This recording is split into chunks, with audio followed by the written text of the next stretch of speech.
Ciao a tutti, benvenuti su Mextras. Questo è il secondo episodio della serie che ho chiamato MINITANK 2.0 e che trovate nella playlist MINITANK Homemade più istruzioni, dove andrò ad assemblare il kit Lego modificato. Il progetto di questo nuovo kit Lego l'ho mostrato nell'episodio 1 e avveniva a partire da un vecchio kit MINITANK che avevo a sua volta progettato diversi mesi fa.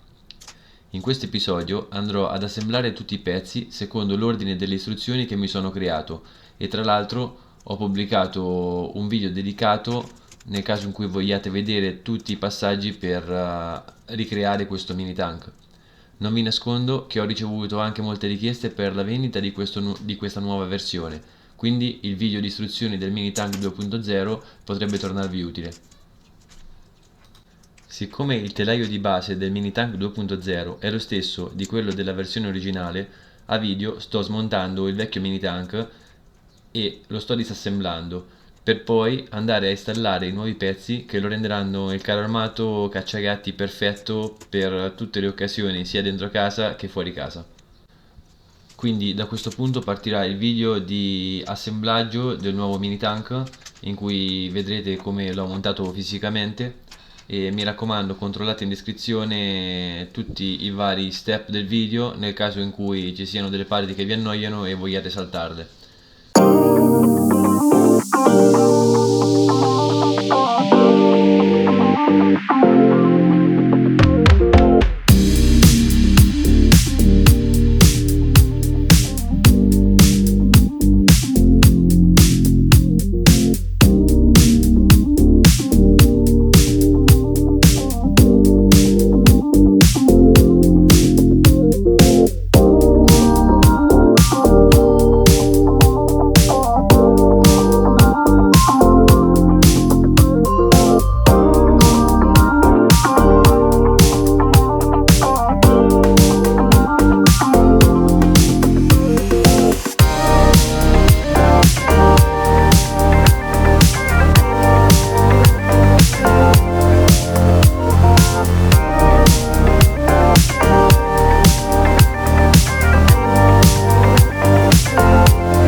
Benissimo, ho finito l'assemblaggio di tutto il mini tank con le istruzioni che mi ero creato.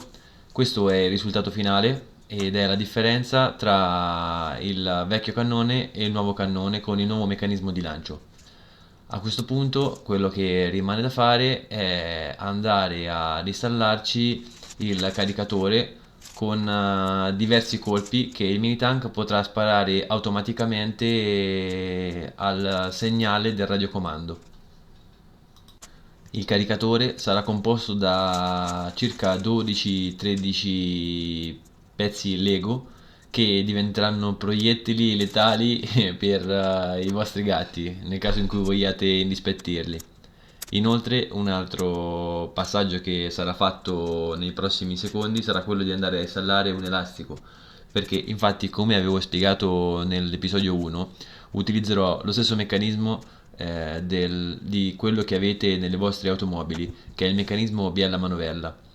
Nelle vostre automobili a combustione interna con ciclo diesel o benzina, per intenderci, e quindi la forza di richiamo non sarà data dall'energia dovuta alla combustione del combustibile fossile, ma sarà data dall'energia elastica dell'elastico stesso, che consentirà al meccanismo di creare, di convertire il moto rotatorio in un moto alternato rettilineo e darà la spinta a tutti i proiettili. A questo punto direi godetevi pure i test che seguiranno nei prossimi secondi e divertitevi, iscrivetevi al canale, mettete like e commentate. Ciao ciao!